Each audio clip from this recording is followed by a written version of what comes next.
Yeah, what it is, what it do. Coming through. Welcome to the Friday podcast number, 128. Numero 128. Welcome. I know it's late. It's late, great. Friday podcast with Chris Chaos. Fashionably late in the building. It's Star Wars. This is the way. Shout out to House of Chingasos. Shout out to my cousin Jonathan. Getting stronger. He's getting stronger. He's doing better. Last time I said I was going to see him in the hospital. Went to go see him. Almost bawled my eyes out. I didn't cry. I didn't want to cry in front of him. But he was like not doing as good as he was this past week that I saw him. And it's sorry, I see a blue jay when I'm talking about him, so I think that's a good sign. Yeah, when I first saw him last week, he could barely move. He couldn't open his eyes. He couldn't eat much. He could barely talk. I don't want to put it like what happened. I don't need, because it has something about giving plasma. So be careful when you give plasma. Like, if you have any, it is risky. Giving plasma is risky. It can be. And that shit just put him out, man. It's crazy. And now he can, but now thank God he's walking with help, and he can open his eyes by himself. So that's amazing. And it's just like, he's 15, so my son's 14. So when I see him, I see my son, but I also see my cousin who, I was going through my Instagram, and we got even around the house, we got pics of my cousin Jonathan when he was like little, and that, it's crazy, man. So I love him, and, he's family and young, so it just triple hit. But thank God he's doing better. Yeah, so that's good. Good news. I ordered my son some so he can fade me up or, practice on me. He needed these things. I don't know what these things are called. I forgot what they're called. I think it says guards, but it has like the sizes, like the half and the 1.5. That's what he said he needed. Still haven't seen Mario. Still want to see the Mario movie. Hopefully the audio's good. I'm gonna have to check the camera every once in a while because I'm recording from the back. I wonder if I can see it from. Not yet. It's not dark enough because I can kind of see it from the window. What else? I've been jamming to a lot of 90s R&B. It was 2 weekends where I didn't kick it with the squad. Saturday I finally saw Vino, and that was pretty tight. Played some chess. We didn't record it, but we played some. Still got to upload some chess matches with me and Romo that I haven't uploaded yet. You'd be surprised who wins.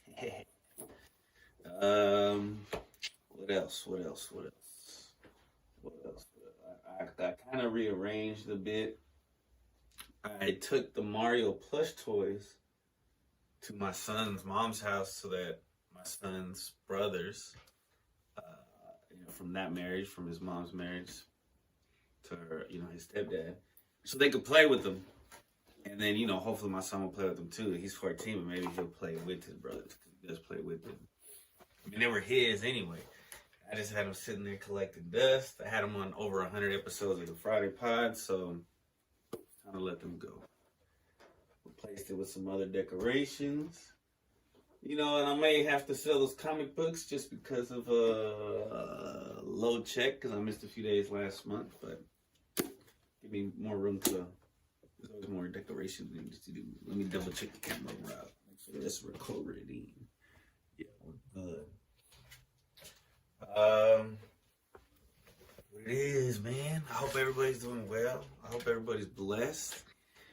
Spring is a double-edged No, is that how you say it? Double-edged sword? No.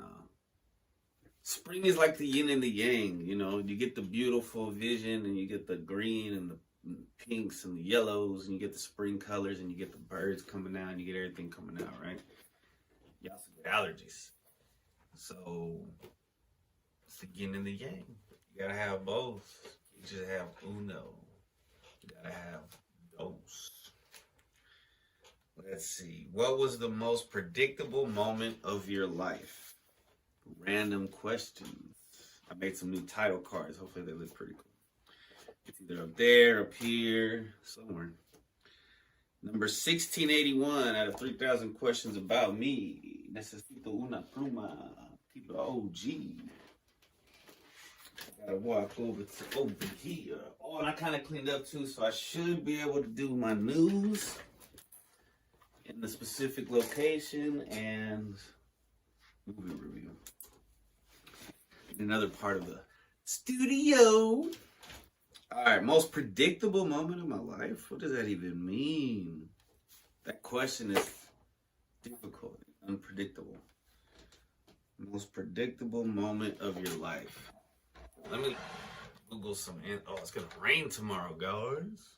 Today's Monday. Moon day. Most predictable. Table.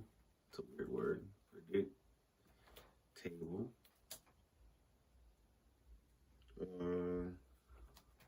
Moment of. I mean, what kind of question is it? Who wrote that question?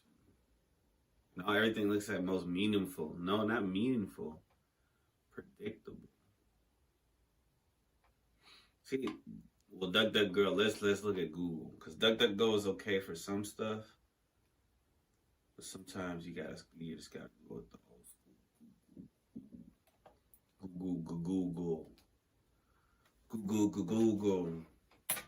Google. What's the most predictable thing in life? Death. Okay, but I'm not. So what was very predictable? Probably me getting my son's mom pregnant. Yeah, because that was pretty predictable, because we were having unprotected sex. So, like, my mom kind of was like, he's gonna get her pregnant. And I had already graduated, so I was kind of just living it up. What do I do? I don't know how that Ja Rule song goes. Living it up. Something like that. What do you consider unforgivable, man? These are deep motherfucking questions. Unforgivable. Murder? Probably. That's pretty hard to forgive. Especially if it's for somebody murders somebody you love. Have you ever attended an art opening or gallery opening? If so, for who? No, but my son had like his art. He had drew some art, and it was presented in a library in Garland. And I don't remember which one. It was a cool flag, and it was like a 3D, because it was like going like this. The way he drew it. Badass. Soldier. Patriot. Not soldier, patriot. In a good way. Now I don't think he would draw that, but it was super cute when he was little. It was cool. I got to take like a picture. He's like next to it. Next to other picked out art from other schools or whatever. What is the most bizarre thing you've ever Googled? What? The question 3 questions ago, what was the most predictable moment in your life? That was the most bizarre thing I Googled. What do you believe is the deadliest sin? As I said before, it's hard. It's probably almost impossible to forgive somebody for murdering somebody you love. I think that's also one of the deadliest sins. So is rape. Rape should be like up there with deadly sin. I don't think rape is up there, is it? And when there's like there are 7 deadly sins, Captain. What are the 7 deadly sins? Let's look that up. 7. Let's see if rape is one of them. Should be.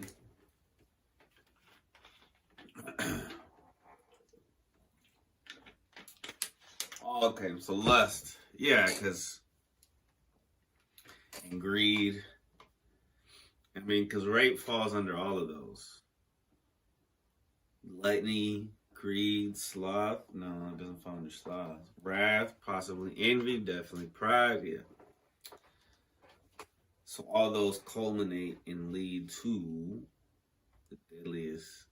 That's interesting. So they're like they're the basis for other sin, like for murder. The same thing for murder. It could be for lust, gluttony, greed, wrath, envy, pride.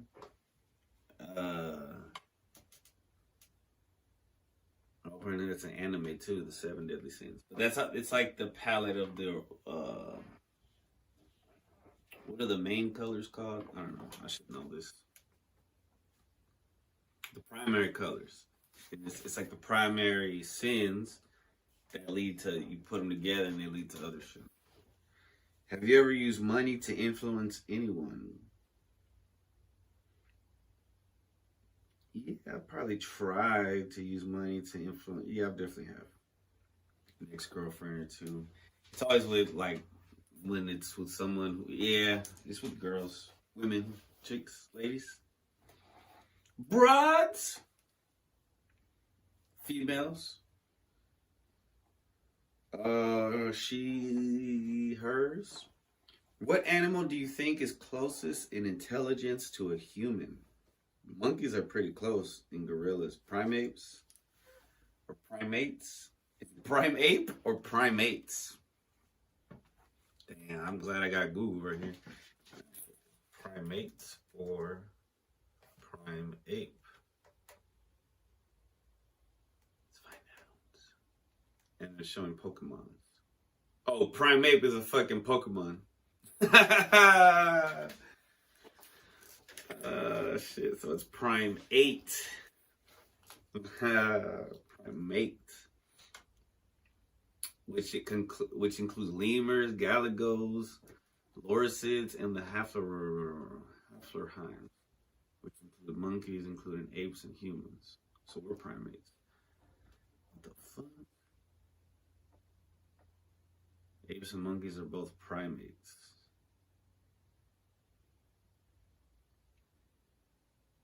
And prime ape is a combination of prime and ape, as well as a pun on primates.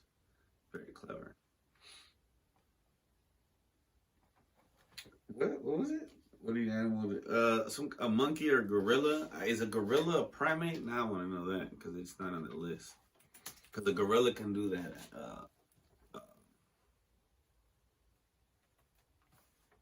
Sign language. Is gorilla a primate? Scientific name, gorilla. Yeah, they're the largest living primates and share with chimpanzees the distinction of being our closest primate relatives. Boom!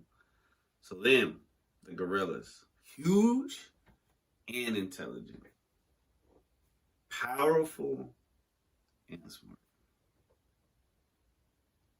Scary. They look fucking scary.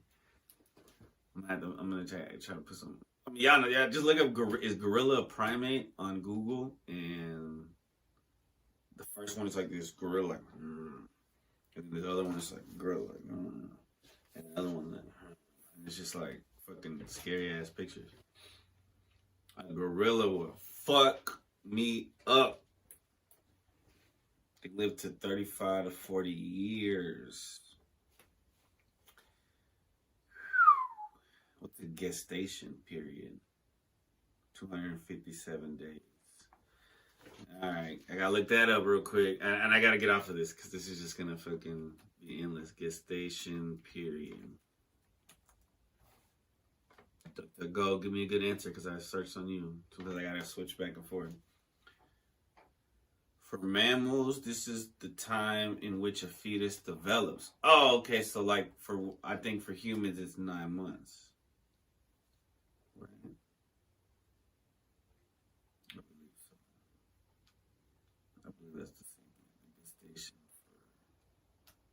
Manifestation time for humans. All right. Is there anything that you have told yourself is off limits? If so, what? Oh yeah. Oh yeah. Heroin. And I don't mean a female hero, and I don't mean a bird. I mean the drug. What else is off limits?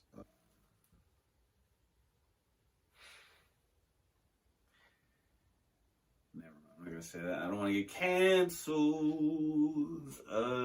They just say there's certain things that are off limits in my personal life that I will never do or allow be done to me.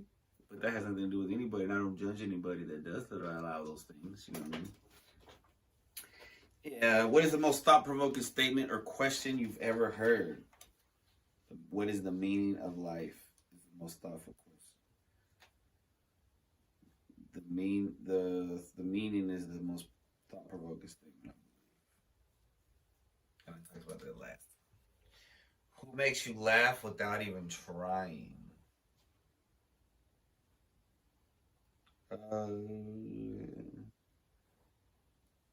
Sometimes kids, but you don't want to laugh in their face, so you can't laugh. You gotta wait till later and try to remember and be like, that was funny. Kids are pretty funny. Especially like little cousins. Like, they're not even trying to be funny. When they're trying to be funny, it's not funny. But when they're funny, when they're accent, it's just they're not trying to be funny. What do you think is the most harmful thing a person can do to themselves? Kill themselves. Are you easily, that's the most harmful thing you can do to yourself. Are you easily offended? I'm working on that. I'm trying not to. What is the most outside the box idea you've ever had? Outside the box ideas. Because right now I'm just thinking of dumb ideas like, if I get a tablet and maybe a iPad, then maybe I'll make money off of it. Or maybe that'll help me make money instead of just having fun. I mean, maybe in the long run.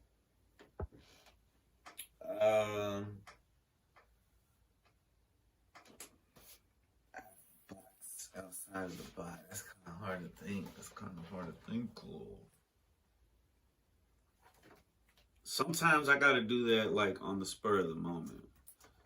Like when you're teaching or watching a bunch of kids, as a teacher assistant, you gotta think outside the box sometimes when it comes to handling like arguments between the kids or whatever. Try to put your own spin on it, your own perspective on it. Like today, there was this class that I went to, this first grade class that was they were wilding today. So the teacher was like, for computer specialists, y'all can't get on your tablets. So, about 30, 45 minutes in, I'm like, about 30 minutes in, I'm like, y'all really are lucky just to be able to chill here and put your heads down with the AC and shit. I've been saying shit. There's kids, and I told them that there's kids, and I had to show this video. I showed this video to some second graders years ago. But it's a video that shows some kids in Africa mining for cobalt, and it showed them like that they were working in the fucking rain, and they didn't have no shoes, and that they had to carry the cobalt for the batteries for the tablets that they were pissed off that they couldn't get on.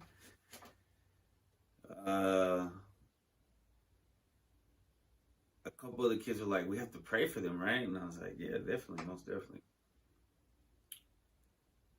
It was probably kind of very outside the box, but I was just, some of them, they're like, at first, I had like, they're like, oh, they're lucky they get to work. And I was like, no, look. And then they were saying some of the stuff, like one of the kids' moms died and they still have to work and everything hurts. And it's like, whoa. So hopefully that, made a difference. Do you prefer to buy anything secondhand? I do not. Except for my phone was cool. If it's refurbished, video game systems, I don't mind.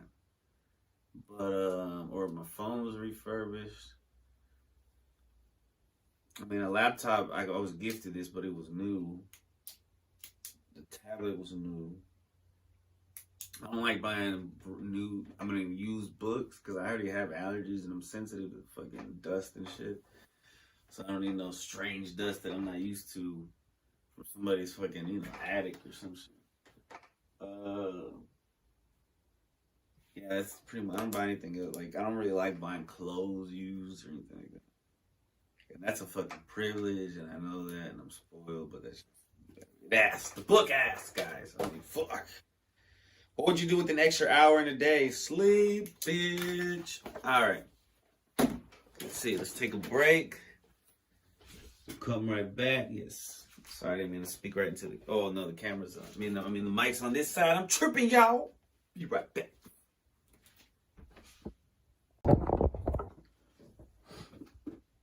Oh shit, I'm already recording. Fuck it. Action. Wait.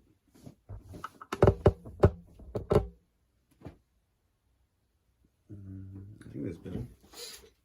Alright. Hello, ladies and gentlemen. Dogs and cats, boys and girls.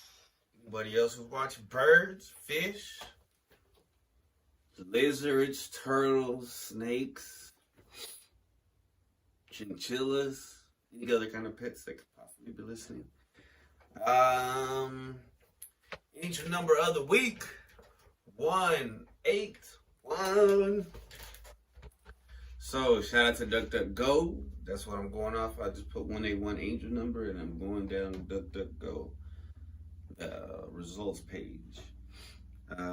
So sunscience.org says 181 reveals that a good heart makes you help too much, trust too much, give too much, believe too much, and love too much. But all these seem to hurt you the most. So be careful while doing these things that make you vulnerable to more heartaches. Learn to protect yourself from people who take advantage of you. Very interesting. Numerologist.com says 181 in work and career is a sign of divine guidance. It encourages you to focus on your goals and use your creativity to find new ways to achieve them. The number 181 can be seen as an indication that it's time for you to step up and take control of your professional life. Angelnumber.org says that 181 can be an announcement of the ending of an important phase or a cycle in your life. The angels are asking you to be prepared to welcome some new and fortunate opportunities and make the most of them. They're reminding you to be open to their guidance and look for their signs. SideCatGames.com says that 181 is a message that your guardian angels and spirit guides are close by to provide divine protection and guidance. Knowing this number is a constant reminder of your spiritual connection and your ability to bring your dreams into reality. The Secret of the Tarot says that 181 is a message that you need to take positive action to benefit from this change, or whatever change. Because again, it's just an excerpt from the entirety of the page. You can rely on your leadership qualities to take advantage of the opportunities in your life. It will be easy for you to find like-minded individuals to work with. Let's see. Let's keep going. That one looks good. Numerology.net says that 181 gives you a message that it is the best time for taking the first step towards a spiritual journey, career, personal growth, or serving others, etc.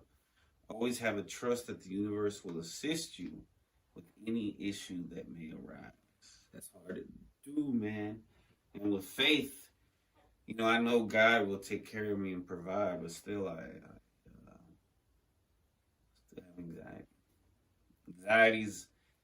Anxiety's cap, yo. Anxiety's a lot. I can't even say it. Anxiety's cap. I bet I like R-worded. Angel number .me. Oh, I don't know where that's from. Says 181 is auspicious. What the fuck? Seeing it as a sign of good luck and divine blessings. When angels send you this number, they let you know that the guidance and support you need are available. Just take steps towards your journey, and angels will light the way to a brighter future and bring positive change into your life. I don't know what auspicious means. I looked that up. Auspicious. If you didn't watch the earlier part, I've been looking shit up. The auspicious. I don't know. Okay. Auspicious applies to something taken as a sign or omen promising success before or at the start of an event. So that's a good word. All right, here's one more. Pulptastic.com says that 181 is a message from your guardian angel urging you to pay attention to your intuition and follow your heart.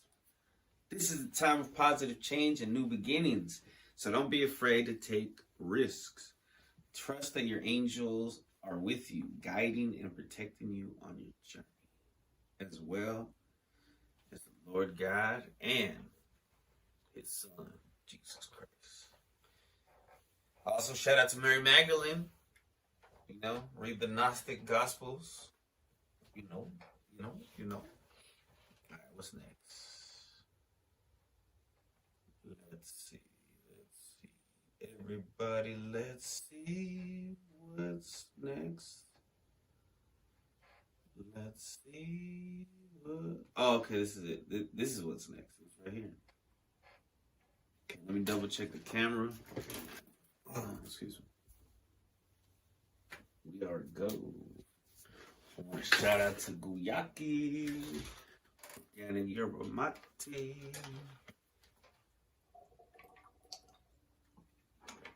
And also H2O. Now, this water's pretty good. They send it on Amazon like next day, so these water filters down.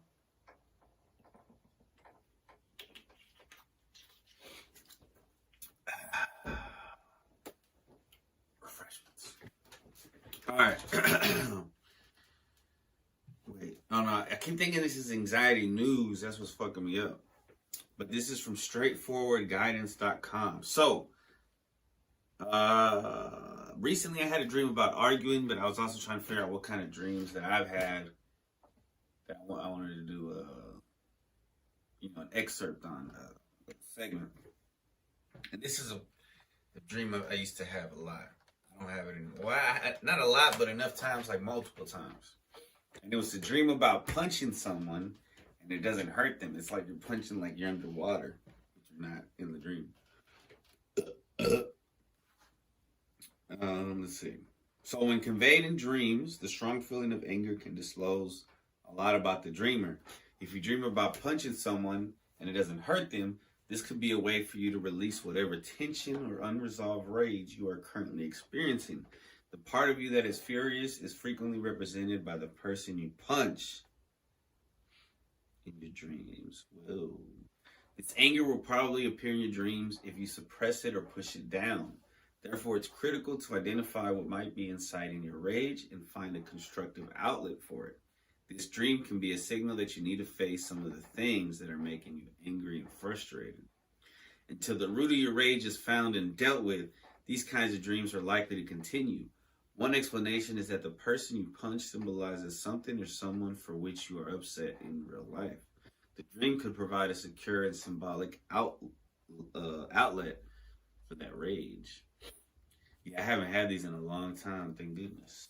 Symbolism of dream about punching someone and it doesn't hurt them. Dreaming about hitting someone but not hurting them suggests that your repressed anger is erupting and threatening to spiral out of control. Your efforts will provide little to no benefit. You feel that other people's perspectives are distorted and that you cannot comprehend where they are coming from. Your dream may be an indication of anxiousness or fear. You're attempting to get over a challenge or impediment. The dream of hitting someone without injuring them symbolizes infinite repetition and monotony. Some relationships are impossible to leave behind. You are unsure about the best way to address the problem. The dream represents a lack of resources, pessimism, and a dim future outlook. You're not letting go completely. What does it mean when you can't hit hard in a dream? There are various explanations for why you're unable to hit hard in your dream. One is that your sense of helplessness in the real world manifests itself in your nightmares. Another possibility is that you are reluctant to exert all of your power, either physically or emotionally. It can also be an indication that you are struggling to contain your feelings of rage or hostility. Whatever the cause, dreams are frequently our subconscious mind's attempts to communicate with us.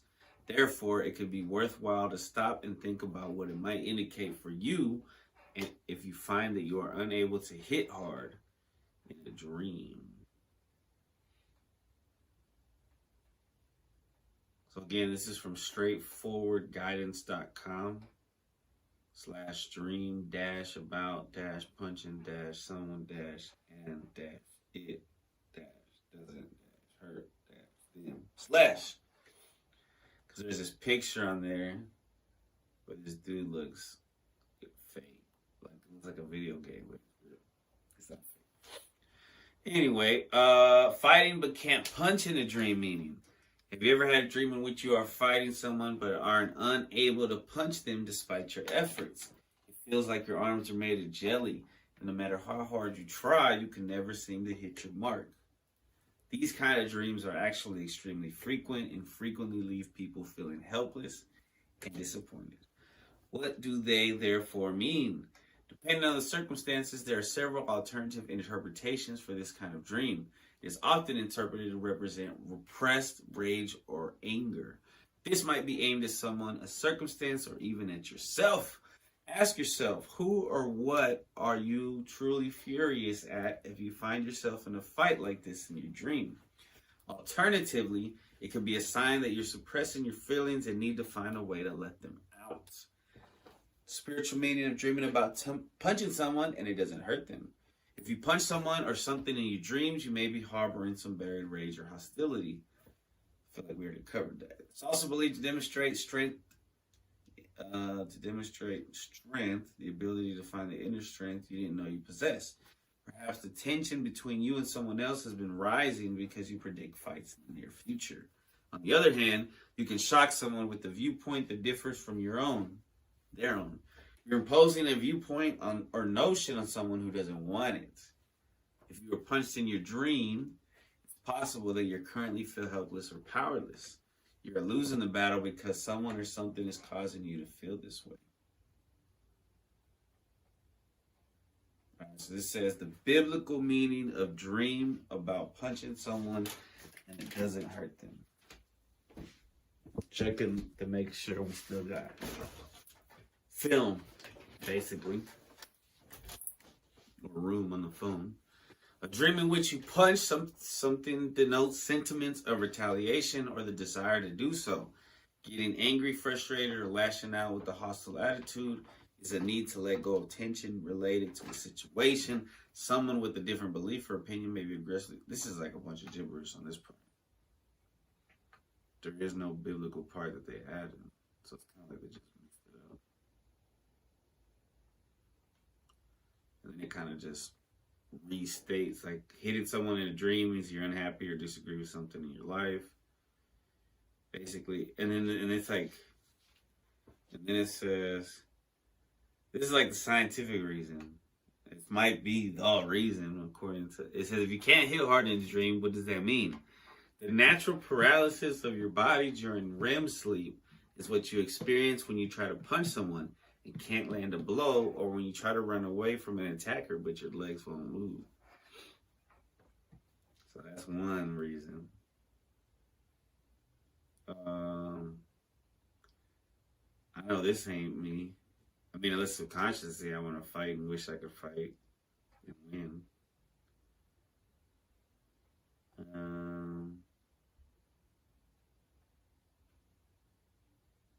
It says in a more positive light, if you were drinking punch, what the fuck? You might be feeling rejuvenated and revived following a specific occasion. They're just mixing in like different kinds of puns. That's from Calvin Pinwell. He's the author of this. I don't even know if he's a real person. What if he's just an AI? Bro. Pinwell, Calvin Pinwell? It doesn't even seem like. Whoa, what if it's just an AI?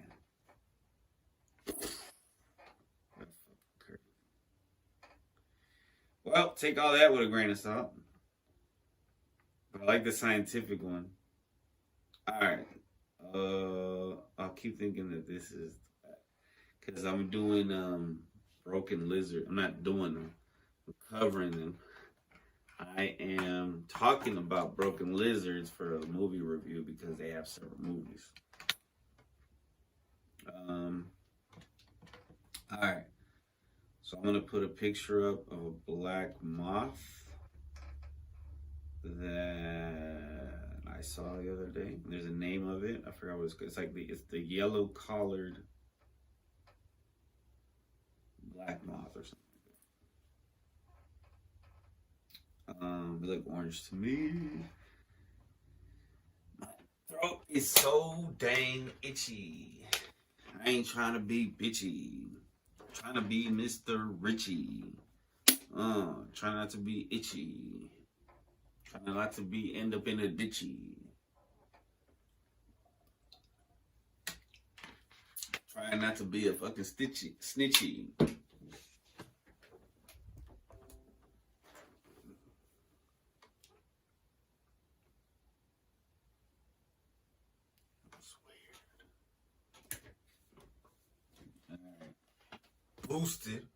Boosted. I'm getting boosted off this energy drink.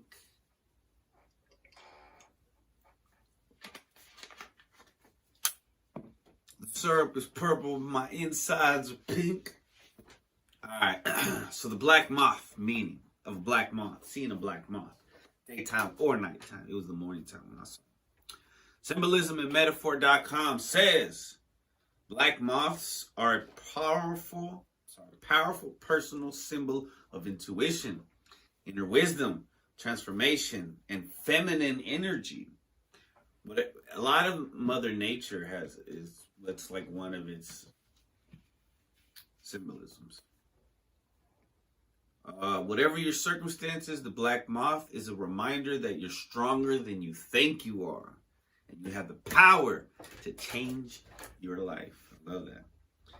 AngelicalBalance.com says black moths are a symbol of the cycle of life. They represent an appreciation for cultural boundaries.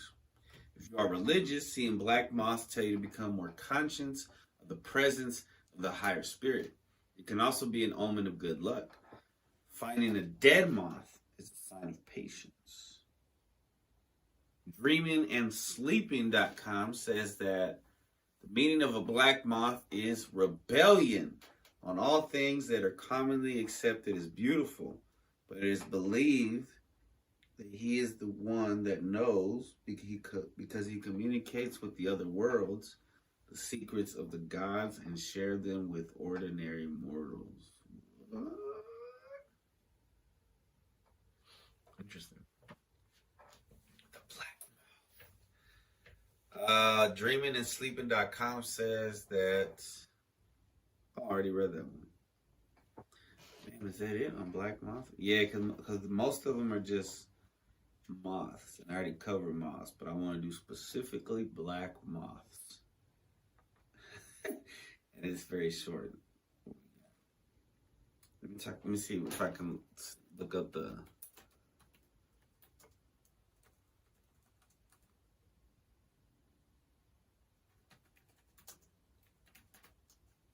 I'm trying to look up that specific because I forgot what it was called specifically.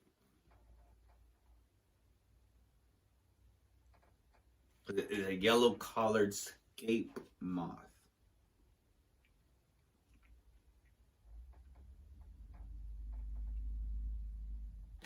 Whoa, this is interesting. All right, let's talk about yellow-collared scape moths, the moths that I saw. The order is Lepidoptera, family Arctidae. Anyway, the yellow-collared scape moth is distinctive and unusual and that is one of the few moths that fly during daylight. Because it is vulnerable to visual predators, it must have special protections in order to survive. The moths are black with a yellow or orange collar, suggestive of aposematic or warning coloration. Perhaps individuals sequester poisons from food plants, and they are warning potential predators not to eat them. Some authors suggest the moths are mimicking dangerous wasps or other insects, or they may be wholesome moths mimicking unwholesome moths. Interesting. Adults are seen in summer and fall, but it's spring, consuming nectar from milkweed and composites such as goldenrod. They're 3 to 4 inches long and have a wingspan of about 1.5 inches. The body is bluish black with an orange or yellow collar depending on geographic location. More yellow in the Midwest. So where's this one look?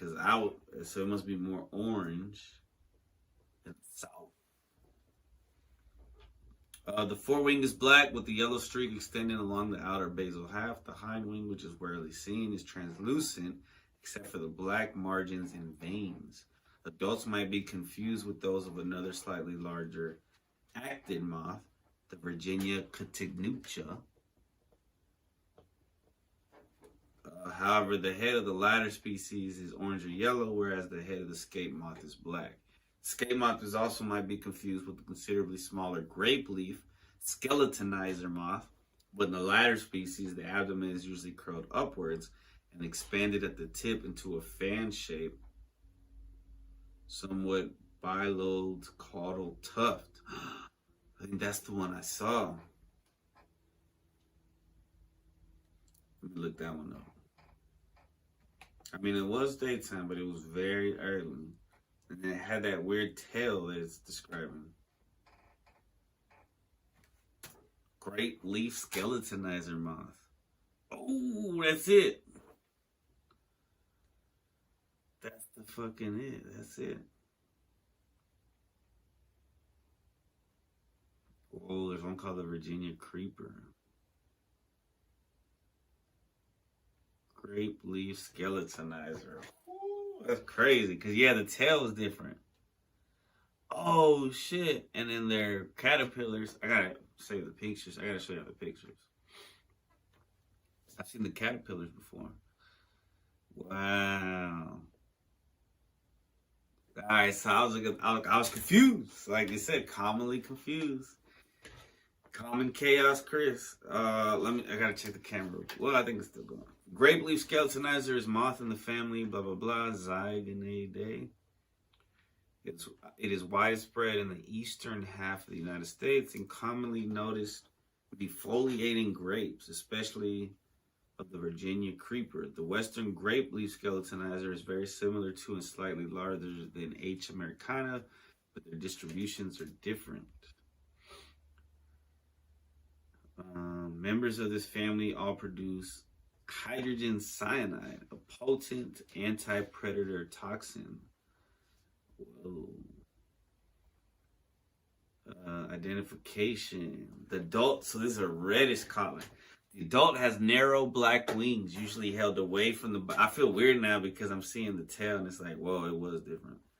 And then, ooh, the eggs and shit. Ugh, it looks like a bunch of eyeballs.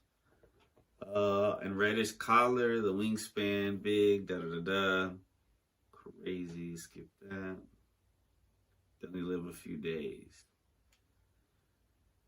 Wow, okay, so these are also rare moths because adults are active visiting flowers during the day as well as night.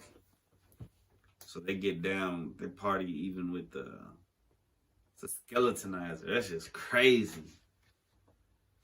That's kind of cool.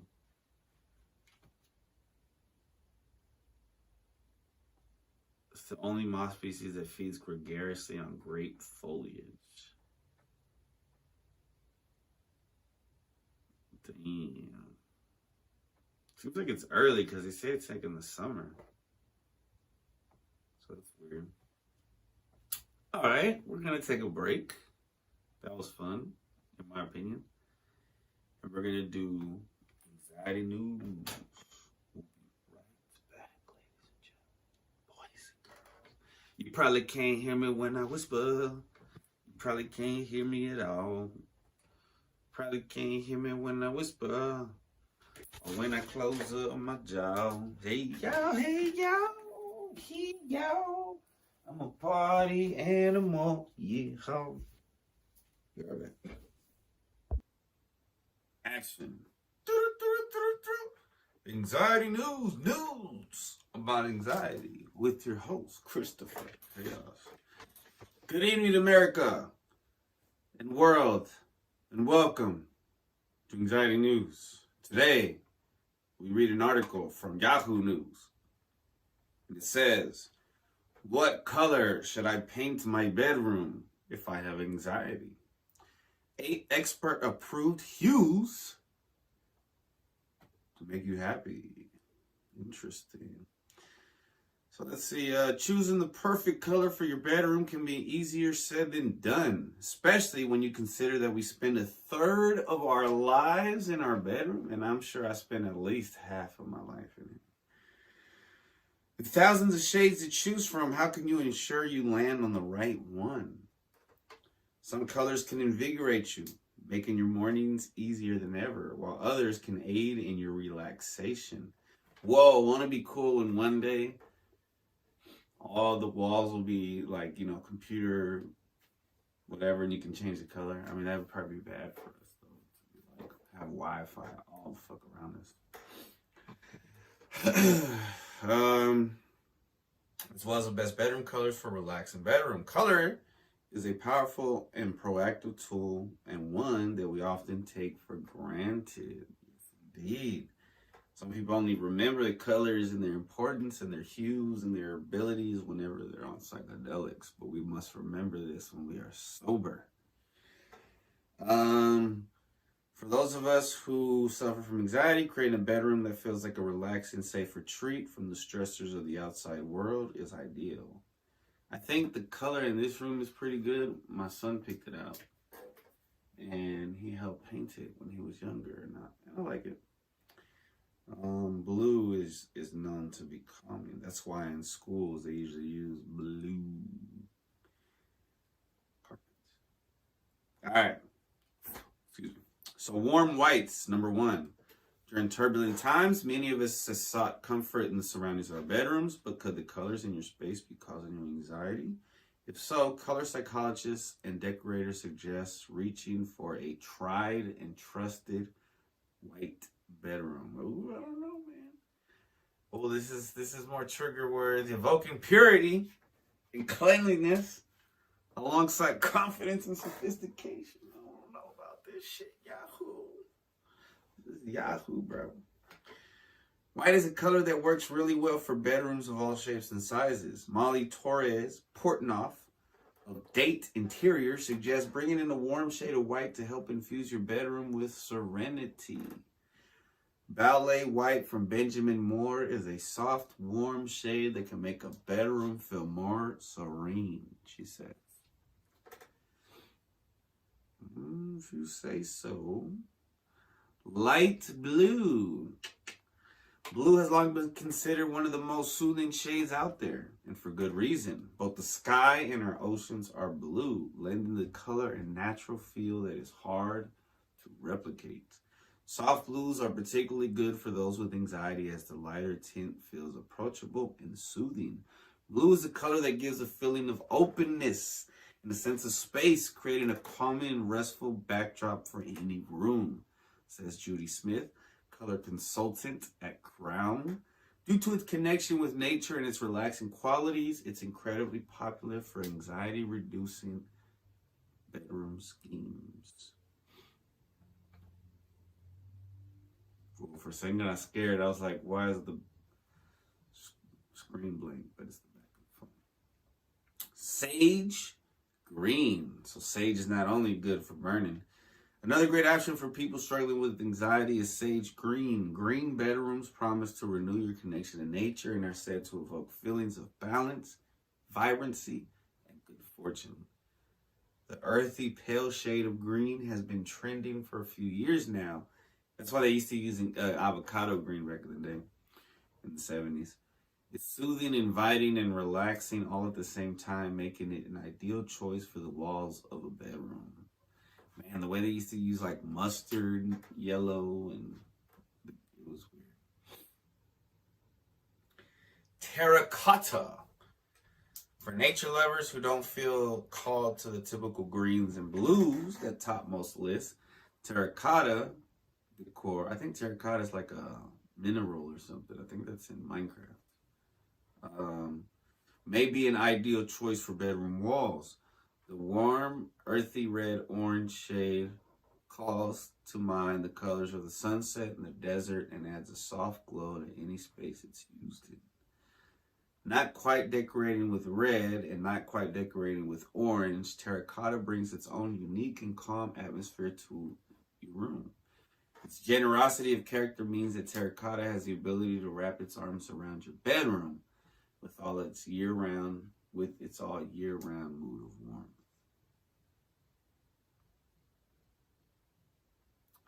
Pale yellow, way better than mustard yellow. It's a nice yellow. If you love the thoughts of a yellow bedroom but haven't had the courage to decorate in the sunny palette, the anxiety-reducing effect of this color may just convince you. Warm colors are being hailed as a way to be happier at home, so perhaps now is the time to decorate sunny side up. While most people eschew yellow as a paint color choice, there are tons of shades that don't look like mustard. Like I was just saying, or those famous yellow arches. In fact, yellow when done right can be one of the most inviting colors around. Consider a pale hue that mimics the early morning light in order to create an environment that makes waking up and falling asleep easier. I feel like it'd be daytime all the time in there. Blush. Pink. Bedrooms are the optimum choice for introducing warmth, romance, and softness to a bedroom scheme. A great option for helping to reduce anxiety. Millennial pink may no longer be the color du jour, but blush itself shows no sign of slowing down. I wonder what millennial pink is, like hot pink maybe? Shows no sign of slowing down in the interior design world. Cocooning and pretty pink rooms are the essences of grace, purity, and elegance, while the color also has significant historical provenance.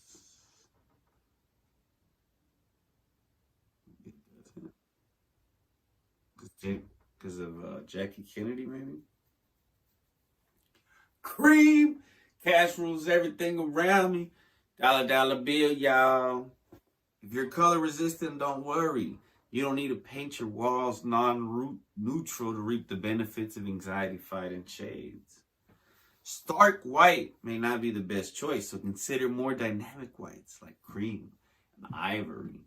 Instead, you still get the clean, fresh feeling that comes with white walls, just with a little warmth.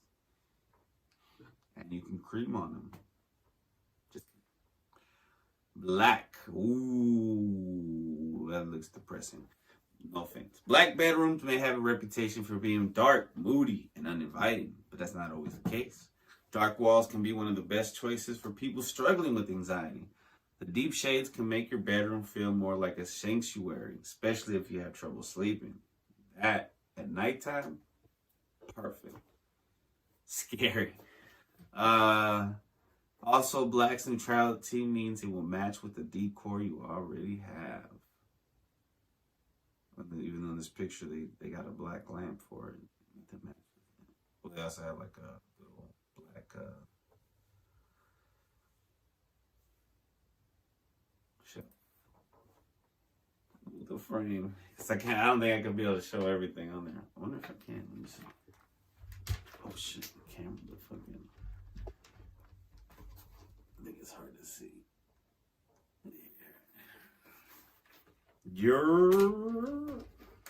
Alright, y'all. This bootleg thing, it was a gift. It was nice. That ends this week's Anxiety News. News about anxiety with your host, Christopher Chaos. building. See you next time. You can bet that, never gotta sweat that. You can bet that, never gotta sweat that. Oh, excuse me. Welcome, ladies and gentlemen, boys and girls, cats and dogs, to movie time with your host, Chris Chaos. This week, I wanted to talk about a series of movies which are not connected by any way besides their creators, directors, writers, actors. This is a series of movies that I didn't know that the group of guys had a name for themselves, right? I didn't know that they were called the Broken Lizards. But I just found out because they were on some of them, 3 of them, were on a podcast with Andrew Santino called Whiskey Ginger with Andrew Santino. So they made movies like Beer Fest, which is laugh out loud funny. Slammin' Salmon, laugh out loud funny. What's another one? I haven't seen Super Troopers, which is crazy. Damn, I feel like there was another movie I saw them in. Slammin' Salmon. I don't know. But they have, everybody knows them, right? They have a show called Tacoma FD. They made a couple other movies, and they're just funny. And it's undeniable. And it's like they're down to earth. You know what I mean? That you could tell they're not like big timers. It's like Adam Sandler and his boys. You know what I'm saying? But even more. And it's also like the movies they make are kind of like what National Lampoon wishes it could be. In my opinion. That might be controversial and I might be wrong. I don't know. Sound cool to think or say. Alright, so Broken Lizard is an American comedy troupe that comprises Jay Chandrasekhar, Kevin Heffernan, Steve Lemmy, Paul Salter, and Eric Stolhansky. They collaborate on the screenwriting, acting, and productions of their film. They do everything. With Chandrasekhar and Heffernan being the primary directors. The team, however, does not have any single leader, and they work collaboratively when choosing material and writing projects.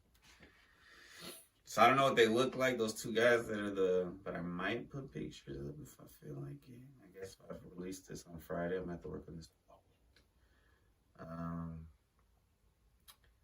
It is what it is. This could be the every other week, Friday. I mean, in the summertime, I'll have more time to catch up. All right, anyway, history. The group formed at Colgate University in 1989, the year I was born. 1989, that began a storm. 1989, Chris Chaos began to take over time. I said 1989, 1989, When Jay Chandrasekhar was asked by a friend and fellow student, Ira List, to put together a comedy show, Chandrasekhar agreed and assembled a sketch comedy troupe which included all the names of those guys. They were all members of the Beta Theta Pi fraternity. The team performed a combination of live stage sketches and short videos under the name Charred Goosebeak.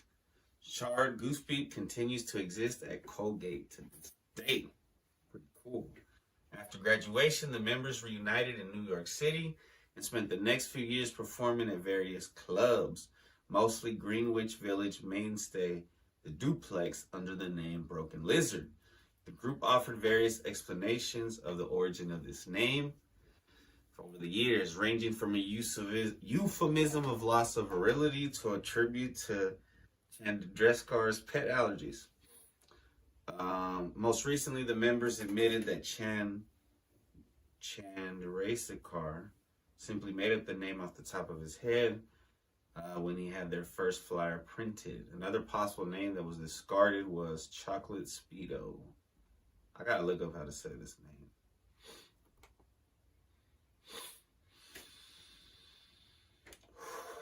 As you may be able to hear, I'm a little congested. Definitely allergy season. Spring, beautiful, but dangerous. Just like a woman. Just kidding. I mean, no, I'm not kidding. But I am kidding. I don't know. All right, let's see. I'm gonna use Google for this one, not DuckDuckGo.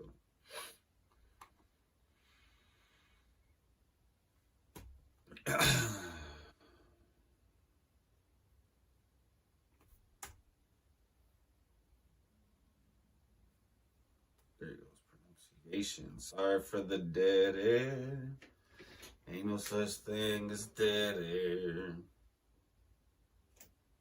Sounds like Chandru Saker. Hold on. Slow.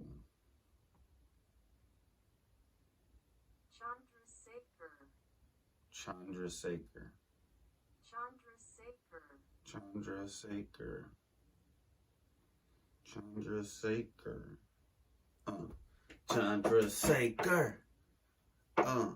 Chandrasekhar. Alright. They spent the next few years performing at clubs, and I'm gonna forget already how to pronounce it. Chandrasekhar. Chandrasekhar. Its membership dwindled to the 5 current performers. By the mid-90s, the group's interest shifted away from live material as they became more interested in filmed content. They wrote and acted in Dante's Levels of Hell, a series of interstitial shorts for the Comedy Central's Is This On feature. At this time, the Broken Lizard members also made their first foray into long-form film. Shooting the 30-minute 16mm project, The Tinfoil Monkey Agenda, an absurdist media spoof that earned them a trip to the Fort Lauderdale Film Festival and cemented in the group's minds that they should be creating full-length feature films. Damn, that's pretty badass. Like, I'm imagining them like finding out like, oh fuck, and then they're just like working at it. The group put together the script because these aren't guys that were like from famous families. It doesn't seem like. The group put together the script for their next feature and first wide release movie, Super Troopers. The film, which portrays rural highway patrolmen as regular guys desperate to make their jobs entertaining, was shot in 2000 and was also invited to Sundance, where raucous screenings earned the film. I don't know how to say that either. Raucous?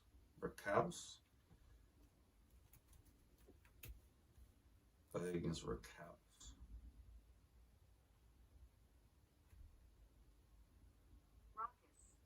Raucous? Raucous?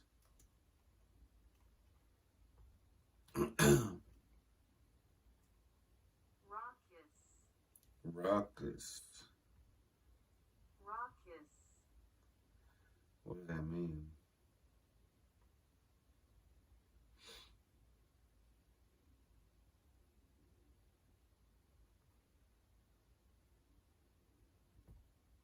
Let's look up what it means. Sorry for the dead air. Like I said, there's never dead air. Raucous.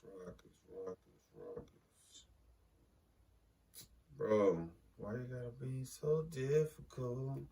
Why you gotta be so hard? Why you gotta be so raucous? I'm sure I spelled it wrong. Definition. Rough sounding and harsh. Boisterous and disorderly. So harsh. Okay.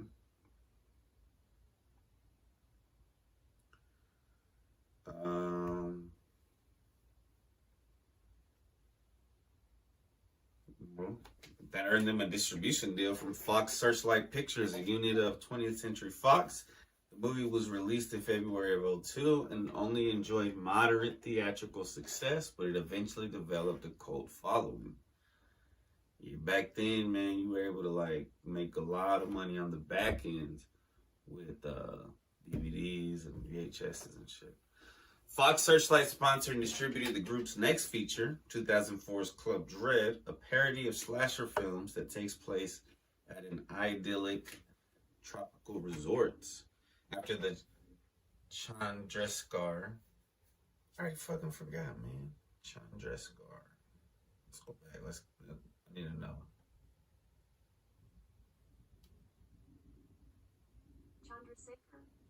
Chandrasekhar. In 2012, no, wait. Chandrasekhar directed The Dukes of Hazzard for Warner Bros. Broken Lizard was offered a deal with the studio. This relationship resulted in Broken Lizard's third feature, Beer Fest, which came out in 2006. Okay, now I gotta look up which one Chandrasekhar is.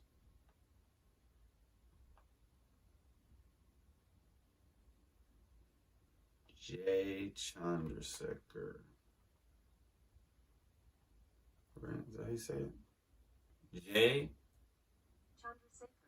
Chandrasekhar. J. Chandrasekhar. J. Chandrasekhar. I ain't never been a hater. Cool.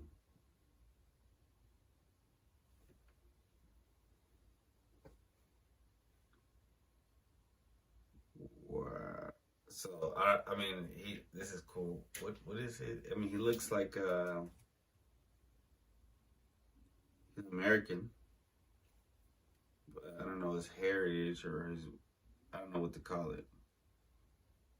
He looks like, not native, wrong Indian. I'm thinking Indian. He looks like interesting. That's cool. Damn, that's bad. He is the genie because in the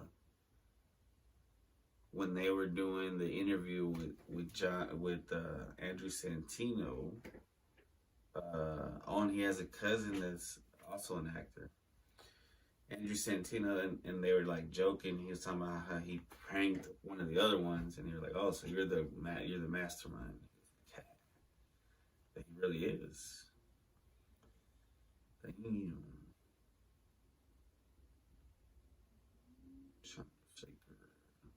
Whoa, and then his cousin is from Texas, San Antonio, who plays on Heroes. He was on Heroes. Nice. Very interesting, ladies and gentlemen, in my opinion. All right, sorry. Let me go back to where I was.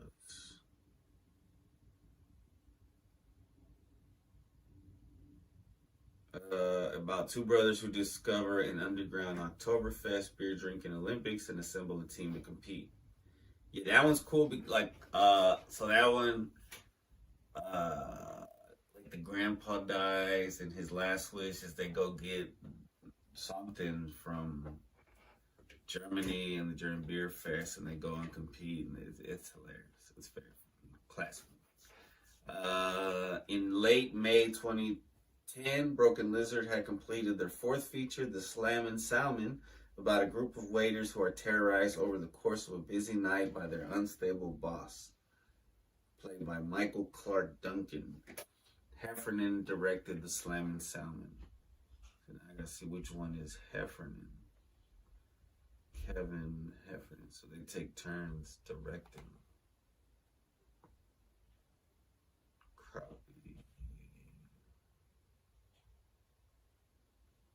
Copy and paste.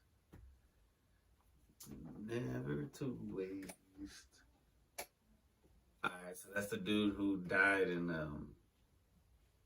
he's the heavier set fellow. Alright, that's cool. That's interesting.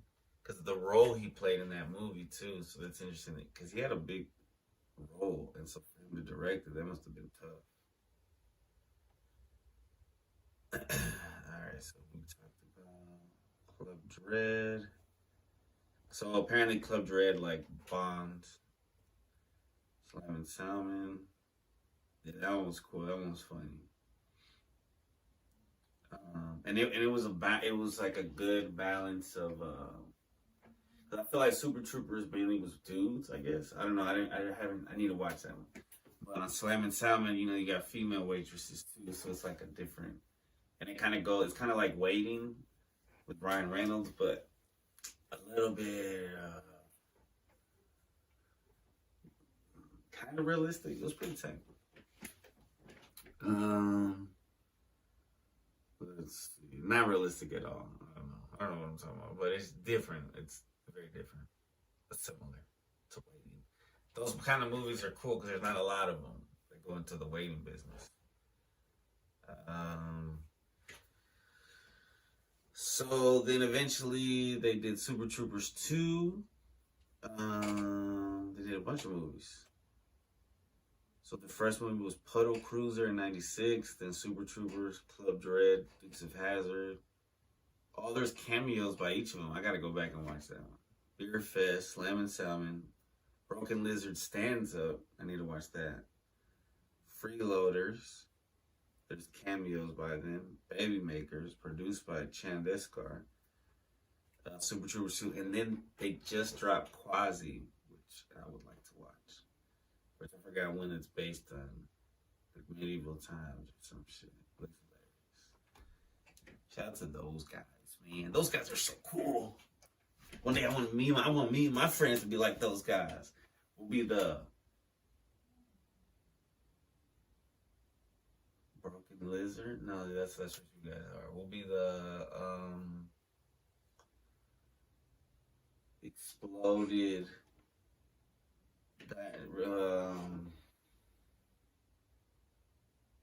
The Chopped Up Snake. I don't know. See y'all next time at the movies or the TVs. Peace. Burn, burn, burn. Badass woman in history. Emilia Casanova de Villaverde. Let's see why. She was born 1832 and passed in 1897. She was a Cuban political activist, most notable for her involvement in the Cuban independence movement. She founded La Liga de las Hijas de Cuba, which means the League of the Daughters of Cuba, one of the first all-women's organizations dedicated to the Antillean emancipation struggle. Early life and career. Emilia Casanova de Villaverde was born into an elite Creole slave-holding family in Cuba in 1832. Despite her affluent Creole upbringing, de Villaverde did not share her father's conservative views. At a banquet during her youth with Spanish authorities in attendance, she defiantly made a toast to Cuban freedom from Spanish colonial power. By 1825, most of Spain's colonies in the Americas gained independence except for Cuba and Puerto Rico, which remained under Spanish rule. Cuban elites believed that Spanish colonialism would help maintain Cuba's domination of the sugar industry and prevent a slave uprising similar to the Haitian Revolution in 1791. Over the years, many inhabitants of Cuba and Puerto Rico grew dissatisfied with the Spanish control, intensifying with the 10 Years' War from 1868 to 1878, the first major rebellion challenging Spanish authority. Interesting. I'm going to look into that. Get into a little YouTube rabbit hole. Emilia Casanova de Villaverde first traveled to the United States in 1852, along with her father and two brothers. This trip gave her exposure to the Cuban exile community in New York and further sparked her interest in the Cuban independence movement. Although de Villaverde considered remaining in New York City to continue her education, she returned to Cuba after only 3 months to care for her mother back at home. On her return journey, she agreed to transport revolutionary documents on behalf of the exile community and distributed them in Cuba. At the age of 22, the Casanova family moved to Philadelphia, where Emilia met and soon after married Cirilo Villaverde. Cirilo Villaverde was a Cuban poet and novelist, most notable for writing the novel Cecilia Valdés. This novel exposed the complex nature of race and class relations embedded in Cuban society. Cirilo had been a politically active member of the Cuban exile community since his arrival in the U.S. in the 1840s. Like many separatists during the 1840s and 1850s, he initially believed that annexation to the United States was the only way Cuba could eventually abolish slavery. As his viewpoints evolved over time, however, Cirilo eventually favored true Cuban liberation. After marrying, the couple moved to New York City, where they became actively involved in the Cuban exile community's independence movement. Early political activity. As Emilia Casanova de Villaverde built up a social network within the Cuban exile community in New York, she started organizing public meetings, writing articles dedicated to the independence cause, and hosting gatherings at her home for supporters of the Cuban Revolution. However, women were generally denied membership into political clubs during this time. In response to this barrier, Emilia created all women's clubs to increase her prominence and decision-making power among exile nationalists. I'm not even sure where the camera is. Oh, this time the camera's right here. Last time the camera was up here, so I keep looking at this corner.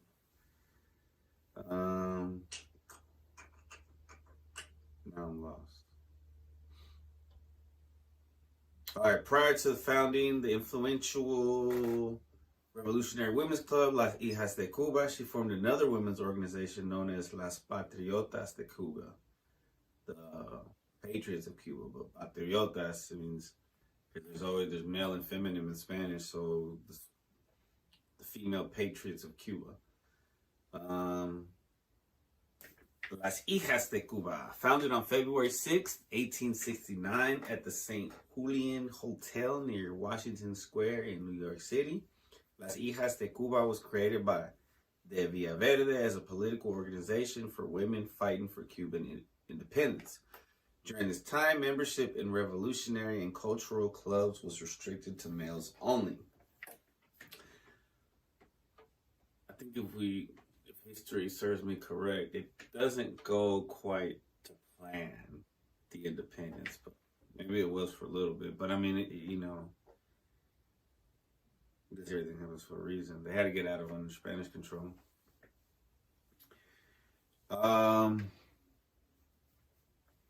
Because people are still trying to get out of Cuba. It's still, some people, I don't know. I have no idea. I'm not able to talk about that. During this time, membership in revolutionary and cultural clubs was restricted to males only, forcing women to form their own organizations. 14 Cuban and Puerto Rican women gathered at this initial meeting to discuss helping Cuban soldiers and to criticize the all-male independence organization. Junta Revolucionaria de Cuba y Puerto Rico, period.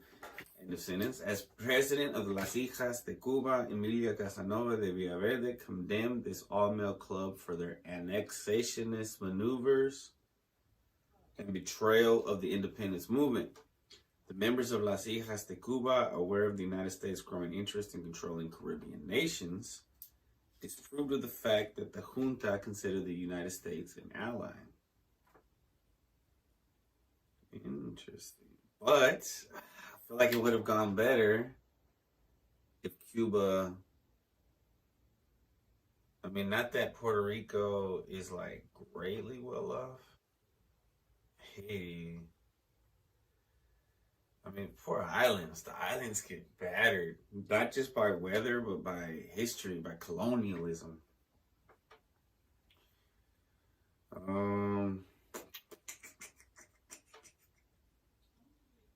They feared that this would move Cuba closer to annexation by the U.S. rather than emancipation.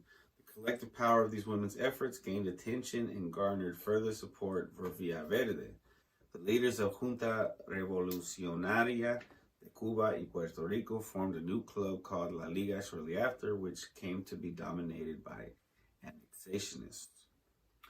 Villaverde used their platform as a president of Las Hijas de Cuba to become a more recognizable force within the independence movement. The organization played an important role in raising funds for Cuban soldiers during the 10 Years' War. Additionally, as representative of Las Hijas de Cuba, Emilia Casanova de Villaverde presented the merits of Cuban liberation before the U.S. Congress on numerous occasions. She was the first Cuban woman granted the right to address the United States Congress on this issue. When her father was in prison in Havana during the 10 Years' War, Villaverde spoke with U.S. government officials, including President Ulysses S. Grant. So that's just, that kind of put it more into perspective in my mind of the timeline. Like, whoa, that's right after our Civil War. Spain accused many members of the property-owning Creole class of infidelity during this contentious time, loosely defined as any actions disrupting the political order, and confiscated their property as punishment. President Grant agreed to protect her father from the Spanish government, and soon after, Villaverde's father was released. In 1871 and 72, she again petitioned the United States Congress to support Cuban independence rather than Spanish colonial power. In 1871, Emilia Casanova de Villaverde pleaded the U.S. government for assistance after learning that 8 medical students at the University of Havana were being held hostage by Spanish authorities. In 1872, she informed Washington officials of Spain's hostile behavior on the island of Cuba and presented an extensive argument detailing the economic advantages of aiding Cuba over Spain. Despite de Villaverde's efforts, the U.S. government decided it would be most strategic to side with the weak colonial power rather than a sovereign Cuba. In order to increase the internet, again, this is from Wikipedia, so they're using some adjectives that I'm not putting in. I'm just reading it. Just to be 100%. Because I don't know all the history in the background, so I don't know. I guess they were a weak colonial power, but I don't know that.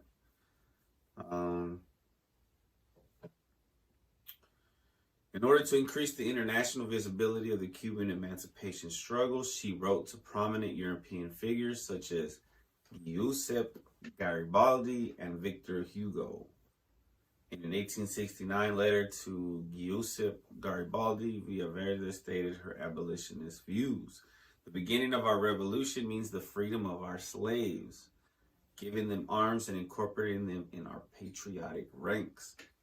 Garibaldi responded to her appeal by stating that he supported Cuba's quest for freedom from colonial oppression, but he did not make any specific commitments to aid the movement.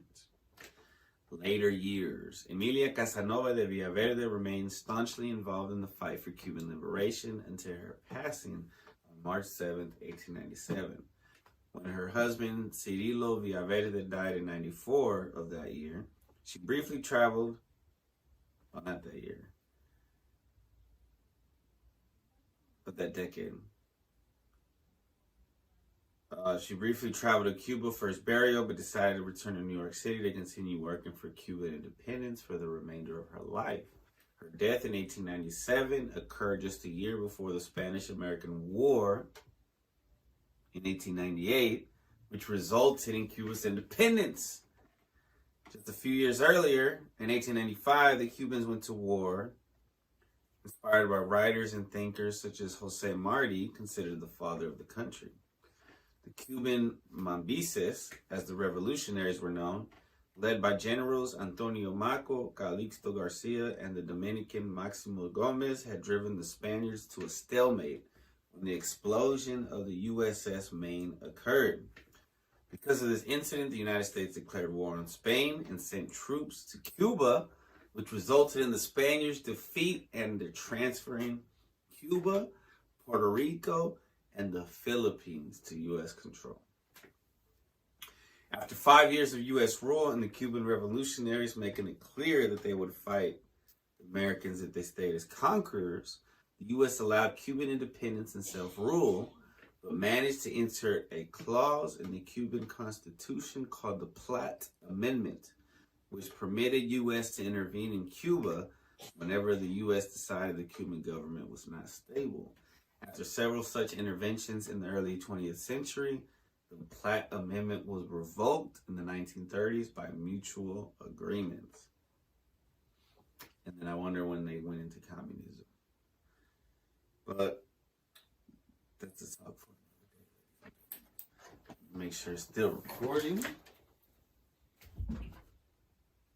All right. Thank you all for supporting.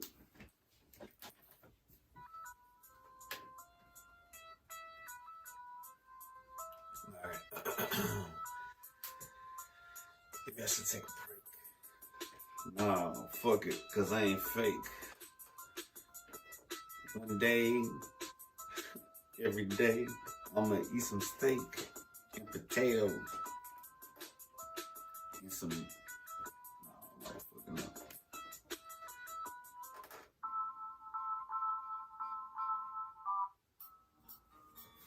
Nah, I definitely gotta take a break before I freestyle. Be right back.